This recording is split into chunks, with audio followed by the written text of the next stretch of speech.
Hello guys, in today's video I will be showing you how to fix Wattpad has stopped problem. So the answer is easy. Just go to the settings and then scroll down to the apps section and then go to the search and search Wattpad and then go to the storage, and here you will find this clear cache option. Click on it.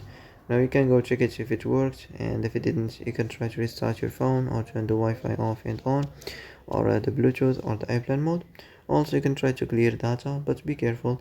If you clear data, all this application's data will be deleted. This includes all files, the settings, the accounts, the databases, etc. So be careful if you want to clear your data. And that's it for today's video. I hope this is the answer you've been looking for.